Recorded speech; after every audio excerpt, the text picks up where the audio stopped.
വേണ്ടിക്ക, ഇനി ഒന്നും പറയണ്ട. ഇത്രയും നേരമായിട്ട് നിങ്ങൾക്ക് എന്നെ ഒന്ന് കാണണം തോന്നിയോ? ഇല്ലല്ലോ. അല്ലോ, അങ്ങനെ പറയില്ലേ പെണ്ണെ.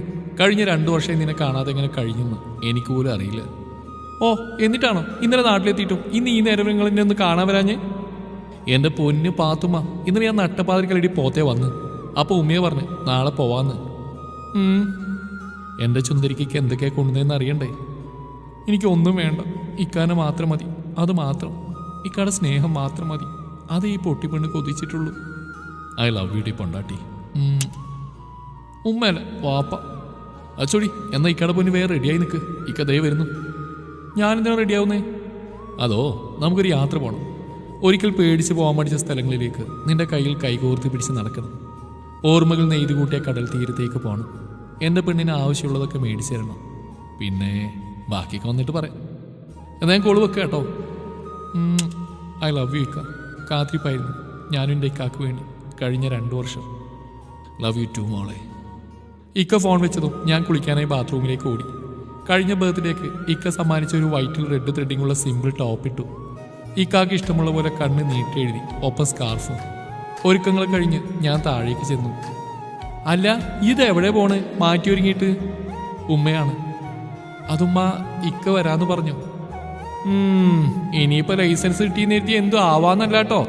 നിങ്ങൾ മൂട് കളയില്ലേ അമ്മ, ഒരു വഴിക്കിറമ്പോ നിങ്ങൾ ചടപ്പിക്കല്ലേ. ഉമ്മാനോട് സംസാരിച്ചിരിക്കുമ്പോഴാണ് മുറ്റത്തൊരു ബുള്ളറ്റ് വന്നു നിന്നത്. ഇക്ക എന്ന് പറഞ്ഞ് ആ മുറ്റത്തേക്ക് ഓടിയതും എന്നെ നോക്കി വിളിക്കുന്ന എൻ്റെ പുന്നാര കാക്കുവിനെ കണ്ട് ഞാൻ ചുണ്ടുകൊട്ടി. നീയായിരുന്നോ ഓപ്പ്? എൻ്റെ പെങ്ങള് പിന്നെ ആരെ കാത്തിക്കുവാ? എൻ്റെ അളിയനെയാണോ? ഓ, ഓൻ ഇന്നലെ അല്ലടി വന്നേ. അപ്പോഴേക്കാണ് ഓനെ കാണാൻ പോവുകയാ. ഈ ഒന്ന് പോയേ കാക്കും. 2.5 വർഷമായി ഞങ്ങളൊന്ന് കണ്ടിട്ട്. അണക്ക് അങ്ങനെയൊക്കെ പറയാം. അല്ലടി, 5 മിനിറ്റ് എന്ന് പറഞ്ഞത് ഇപ്പോൾ 1.5 മണിക്കൂറായല്ലോ. ശരിയാ, ഇക്കെന്നെ പറ്റിക്കുവാണോ? വീണ്ടും അങ്ങോട്ടും ഇങ്ങോട്ടും നടന്ന് സമയം കഴിഞ്ഞു. ഞാൻ ഫോണെടുത്ത് കുറേ വിളിച്ചു നോക്കി, സ്വിച്ച് ഓഫ്. പിന്നെ വാട്സാപ്പിൽ കുറേ മെസ്സേജ് അയച്ചു. നീ കൂട്ടിലിട്ട വെരികിനെ പോലെ ഇങ്ങനെ നടക്കാതെ അവിടെ എങ്ങാനും പോയി ഇരിക്കുവണ്ണേ, ഓനക്ക് വല്ല തിരക്കും കാണും. വീണ്ടും സമയം പോയിക്കൊണ്ടിരുന്നു. ഞാൻ ദേഷ്യം വന്ന സ്കാർഫൊക്കെ ഊരി ഷോളിട്ടു. ഇക്കാനെ കാണാതെ ആയപ്പോൾ ഉമ്മാക്ക് വിളിച്ചു. ആരും ഫോൺ എടുക്കുന്നില്ല. കുറച്ച് കഴിഞ്ഞതും വല്ലിക്ക ഫോണും കൊണ്ട് താഴേക്ക് ഇറങ്ങി വന്നു. ഇക്കാന്റെ മുഖത്ത് ഗൗരവം വന്ന് നിറഞ്ഞ പോലെ തോന്നി. ഞാൻ വല്ലിക്കാന്ന് വിളിച്ചതും ഇക്ക എന്നെ ചേർത്ത് പിടിച്ചു. ഇവിടെ എന്താ ഇപ്പോൾ സംഭവം? ഫാത്തി, നീ പോയി കുളിച്ചോ, നമുക്കൊരിടം വരെ പോവാനുണ്ട്. അത് വല്ലിക്ക, എന്നോട് ഷെഫിക്ക വരാന്ന് പറഞ്ഞിട്ടുണ്ട്. നീ പോയി ഞാൻ പറഞ്ഞ ചെയ്യ് ഫാത്തി.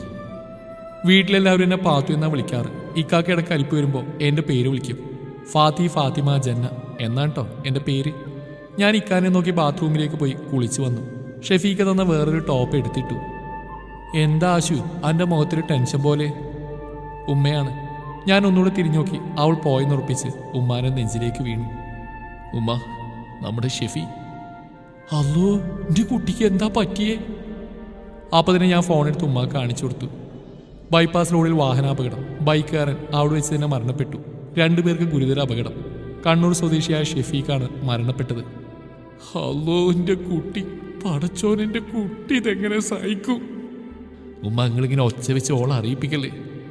ഞാനത് പറഞ്ഞതും ഉമ്മ കണ്ണു തുടച്ചു. ഫോണിൽ തോണ്ടി സ്റ്റെയർ ഇറങ്ങി വരുന്ന പാത്തുവിനെ കണ്ടതും അബി പോയി ഓളെ ഫോൺ മേടിച്ചു വെച്ചു.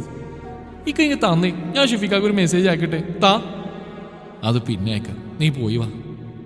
ഈ ഇക്കാൻ്റെ ഒരു കാര്യം. അപ്പോഴേക്കും വലിയ വണ്ടിയുമെടുത്ത് നിൽക്കുന്നുണ്ടായിരുന്നു. ഞാൻ വേഗം പോയി വണ്ടിയിൽ ചാടിക്കയറി. ഉമ്മാക്ക് ടാറ്റ കൊടുത്ത് ഇക്കാൻ്റെ കൂടെ ഇരുന്നു. അവിടെ എത്തുന്നവർ ഇക്കൊന്നും മിണ്ടിയില്ല. ഷെഫീഖയുടെ വീട്ടിലേക്കാണ് പറഞ്ഞതും എൻ്റെ കൽബിൽ ലഡു പൊട്ടി.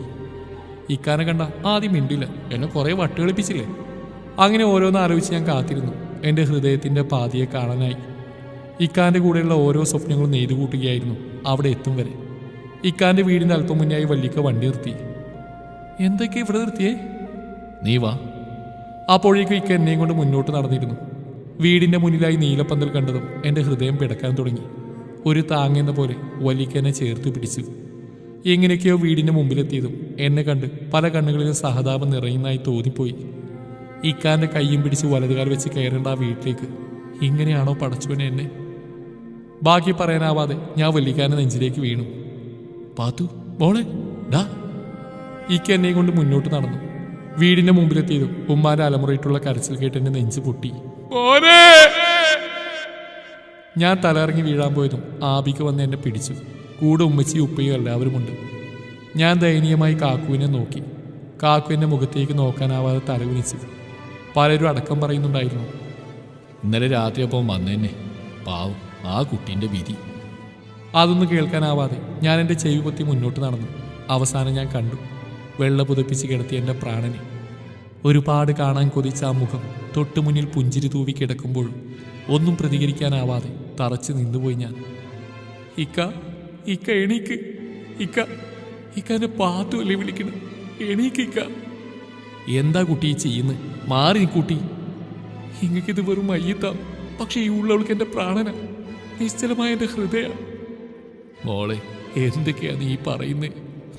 ഉമ്മ കണ്ടില്ലേ ഈക്ക ചെയ്യുന്നത്? എന്നെ കാണാൻ വരാന്ന് പറഞ്ഞിട്ട് കിടന്നുറങ്ങുന്നത്. ഇക്കാക്ക് അറിയില്ല ഞാൻ കാത്തിരിക്കാന്ന്. അതും പറഞ്ഞ് ഞാൻ ഇക്കാനെ വീണ്ടും കുലുക്കിയതും വല്ലിക്ക വന്ന് എന്നെ പിടിച്ചു മാറ്റി എൻ്റെ കരണത്തേക്ക് ആഞ്ഞടിച്ചു. കണ്ണുകൾ നിറഞ്ഞു വന്നപ്പോഴേക്കും ഇക്കാനെ നെഞ്ചിൽ ഒളിപ്പിച്ചിരുന്നെന്നെ.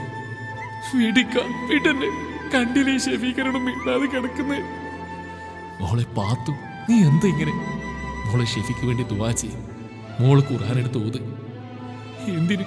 പടച്ചോറൊന്നും ഇല്ലേക്ക് ഈ മണ്ണിൽ. അങ്ങനെ ഉണ്ടായിരുന്നെങ്കിൽ എന്റെ ദുആ കേൾക്കുമായിരുന്നല്ലോ. ഒരുപാട് ആശിച്ചതല്ലേ ഈ കിടക്കുന്ന എന്റെ പ്രാണന്റെ കൂടെ ഒരു ജീവിതം. എല്ലാം സഹിച്ചും ക്ഷണിച്ചു നിന്നത് എന്റെ ഇക്കാക്ക് വേണ്ടിയാ. അല്ലെങ്കിൽ എന്നെ ഈ പാത്ത് പടച്ചോന്റെ അടുത്ത് എത്തിയിരുന്നു. 2 വർഷമായിട്ട് ഒരു നേരം മുടങ്ങാതെ ഞാൻ പടച്ചോനെ വിളിച്ച് ഒന്നേ പറഞ്ഞിട്ടുള്ളൂ, എന്റെ ഇക്കാരെ വേണമെന്ന്. എന്നിട്ടും കേട്ടില്ല. എന്തിനായിക്ക വെറുതെ എന്നെ തനിച്ചാക്കി എന്റെ കൂടെ കൊണ്ടുപോയി കൂടെ? ഈ കാലം പറഞ്ഞ് ഒരു യാത്ര പോണെന്ന് എന്റെ കൈ പിടിച്ച് വായിക്ക, നമുക്ക് പോകാം. കണ്ണീർ ചാറിട്ട് ഒഴുകിക്കൊണ്ടിരുന്നു. ഒരു നിമിഷം അത് കണ്ടുന്നവരെല്ലാം തേങ്ങിക്കരയാൻ തുടങ്ങി. സങ്കടങ്ങളെല്ലാം ഉള്ളിലൊതുക്കി ഞാൻ ഇക്കാന്റെ അടുത്തേക്ക് നടന്നു. ആ ചുണ്ടിലെ പുഞ്ചിരി എൻ്റെ ഹൃദയം കുത്തിമുറിച്ചു.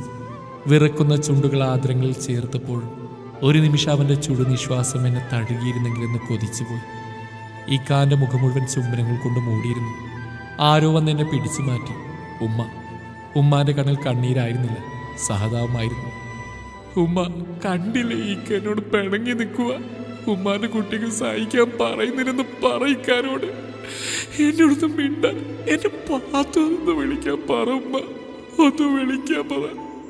എനിക്ക് സഹിക്കുന്നില്ല. ഏത് കിടപ്പായത്? മയ്യത്തിനെ കൊണ്ടുപോകാനായി എന്ന് ആരോ വിളിച്ചു പറഞ്ഞു. ഞാൻ ഇക്കാന്റെ അടുത്തേക്ക് ഓടി ഇക്കാനെ വാരിപ്പുണർന്നു. ആരും തടയാൻ വന്നില്ല. കാരണം അവർക്കറിയാം ഈ മയ്യത്തിനെ ഈ ഭൂമിയിലെ ഏറ്റവും കൂടുതൽ സ്നേഹിച്ചത് അവളാണെന്ന്. ഇല്ല, എന്റെ ഇക്കാനെ കൊണ്ടുവന്ന് ഞങ്ങളെ കാല് പിടിക്കാം. എനിക്ക് തന്നൂടെ എന്റെ ഇക്കാന്. ഞാനിത് എന്റെ ഇക്കാനോട് പെണ്ണുങ്ങി നിൽക്കൂല. പറയുമ്പ എനിക്ക് തരാൻ പറ, ഞാൻ പൊന്നു പോലെ നോക്കിക്കോളാന്ന് പറ. ഇക്ക പറ. ഇല്ല, ഞാൻ തരില്ല. ഇതെന്തൊക്കെയാ? ഈ പാത്തുവിന്റെ മാത്രം ഇക്ക കണ്ടോ ഉമ്മ? എന്റെ ഇക്ക ചിരിക്കുന്നേ, എന്നോടാ ചിരിക്കുന്നേ. ഇക്കൊക്കെ ഒന്നുമില്ല, എന്നെ പോറ്റിക്കുക. ഒരു പ്രാന്തിയെ പോലെ ഓരോന്ന് പറയുന്ന പാത്തുവിനെ കണ്ടതും ഷെഫിയുടെ ഒപ്പം ഓടി വന്നു. അല്ലോ എൻ്റെ കുട്ടി, പടച്ചോനെ, എന്തിനാ ഞങ്ങളിങ്ങനെ പരീക്ഷിക്കുന്നത്? മോളെ പാത്തു, ഉപ്പാടെ മോള് കരയല്ലേ. ഉപ്പാക്ക് സഹിക്കില്ല. എൻ്റെ കുട്ടി കിടക്കുന്ന കണ്ടില്ല, അവന് സഹിക്കില്ല മോളെ ഇതൊന്നും. അത്രയ്ക്ക് അവൻ നിന്നെ സ്നേഹിച്ചിട്ടുണ്ട്. അതൊന്നും കേൾക്കാതെ ഞാൻ വീണ്ടും ഇക്കാന്റെ അരികിലേക്ക് നടന്നു. ഇക്കാനെ ഒന്നുകൂടെ ചേർത്ത് പിടിച്ചതും ഉമ്മ എന്നെ പിടിച്ചെഴുന്നേൽപ്പിച്ച് എന്റെ മുടിയിൽ തലോടി എന്നെ വാരിപ്പുണർന്നു. ഉമ്മാന്റെ കുട്ടി ഇനിയും കരയില്ലേ, അതിൻ്റെ കുട്ടിക്ക് സഹിക്കാൻ കഴിയില്ല. എന്നെ ചേർത്ത് പിടിച്ച് കണ്ണീർ ഒതുക്കി നിൽക്കുന്ന ഉമ്മാനെ കണ്ട് ഞാൻ പൊട്ടിക്കരഞ്ഞു. അപ്പോഴേക്കും ആരൊക്കെയോ വന്ന് ഇക്കാനെ കൊണ്ട് പോയിരുന്നു. അത് കണ്ടത് ഞാൻ അവർക്ക് പിന്നാലെ ഓടി. എന്റെ പിന്നാലെ ഓടുന്നവരൊന്നും ഞാൻ കണ്ടില്ല. ഇക്കാന്റെ കുട്ടീനെ കുരുത്ത് കേടൊന്നും കാണിക്കില്ല. പോവല്ലേ ഇക്കാന്റെ പാത്തുവല്ലേ? എന്നെ കൊണ്ടുപോയിക്ക, എന്നെ തനിച്ചാക്കി പോവല്ലേ? എന്നെ കൊണ്ടുപോ. കരഞ്ഞ് എപ്പോഴോ നിലത്തേക്ക് വീണു. അപ്പോഴേക്ക് ഇക്കാക്കന്മാർ വന്ന് എന്നെ താങ്ങിയിരുന്നു.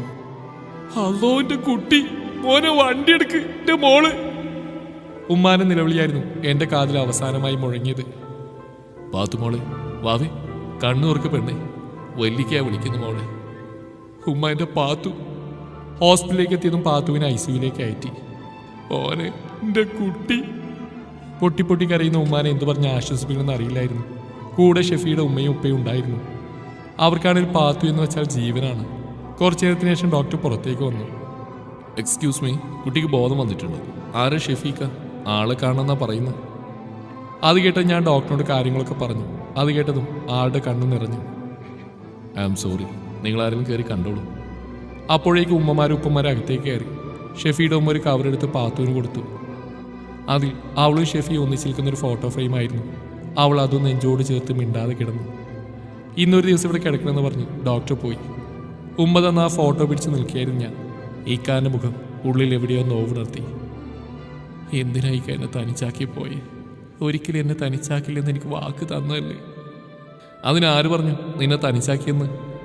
ഇക്കാൻ്റെ ശബ്ദം കേട്ടോ ഞാൻ വിശ്വാസം വരാതെ നാലുപുറവും കണ്ണോടിച്ചു. മുന്നിൽ ചിരിച്ചിരിക്കുന്ന ഇക്കാനെ കണ്ട് എൻ്റെ കണ്ണ് വിടർന്നു. ഇക്കാൻ്റെ ചുറ്റും ഒരു പ്രകാശമായിരുന്നു. എന്താടി പെണ്ണേ ഇങ്ങനെ നോക്കുന്നത്? സ്വർഗത്തിലെ മാലാഖമാരെല്ലാം എന്നെ വളക്കാൻ വരുന്നുണ്ട് കേട്ടോ. ഒന്ന് പോയിക്ക, അതിനാണല്ലോ ഇക്ക പോയത് അല്ലേ? നീയല്ലടി എന്നെ കാണാൻ വരണമെന്ന് പറഞ്ഞ് തിരക്കിട്ടത്. എന്നിട്ട് കുറ്റം എനിക്കും. അപ്പം ഞാൻ കാരണമാണ് എൻ്റെ ഇക്ക? ഐ എന്താടി പെണ്ണേത്, കരയല്ലേ? ഇക്ക എനിക്ക് പറ്റുന്നില്ല ഇക്ക.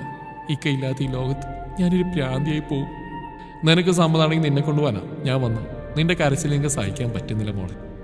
അത്രയ്ക്ക് ഇഷ്ടമായിരുന്നു എന്നെ. നീ വരുന്നു ഈ ഇക്കാൻ്റെ ബീവിയായിട്ട് ഇക്കാൻ്റെ കൂടെ ഉണ്ടിക്ക. എനിക്ക് ഇക്കയില്ലാതെ പറ്റില്ല, എന്നെ കൊണ്ടുപോയിക്ക. ഉറങ്ങാൻ കിടന്നിട്ടും ഉറക്കം കിട്ടുന്നേയില്ല. കണ്ണടച്ചാൽ പാത്തു ഷെഫിയുടെ കൂടെ ഓടുന്ന രംഗമാണ് മനസ്സിൽ.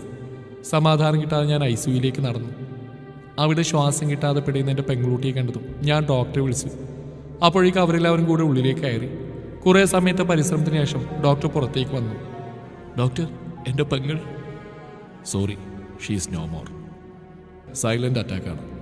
ആ കുട്ടി അത്രയേറെ ഇഷ്ടപ്പെട്ട ആളുടെ മരണമാവും അവളുടെ ഹൃദയം നിലച്ചതിന് കാരണം.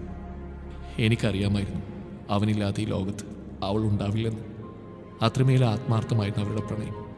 സ്വർഗത്തിലെ മാലാഖമാര് പോലും ഭൂമിയിൽ ജനിച്ചിരുന്നെങ്കിലെന്ന് കൊതിച്ചു പോകും. അത്രയ്ക്കും മനോഹരമായിരുന്നു അവരുടെ പ്രണയം. ഒന്നിച്ച് ജീവിക്കാൻ ഭാഗ്യം കിട്ടിയില്ല. അവളുടെ കണ്ണുനീര് കാണുന്നതിലും നല്ല ഇത് തന്നെയാണ്. കൊണ്ടുപൊക്കോ ഷിഫി നീ നിന്റെ പെണ്ണിനെ. പക്ഷെ അവളുടെ കണ്ണ് നനയിക്കരുത്. എൻ്റെ പ്രാണനാണ് അവ, ഞങ്ങളുടെ കുഞ്ഞിപ്പെങ്ങൾ. അതും പറഞ്ഞ് തിരിഞ്ഞതും ഐസിയുവിൻ്റെ മുകളിൽ ഒരു പുക വെളിച്ചത്തിൽ ചിരിക്കുന്ന ഷെഫിയും അവനെ വാരിപ്പുണ നിൽക്കുന്ന അവൻ്റെ പാത്തുവിനെയും കണ്ട് അവൻ്റെ ചുണ്ടിലൊരു പുഞ്ചിരി വിരിഞ്ഞു. മങ്ങലേറിയ ഒരു പുഞ്ചിരി.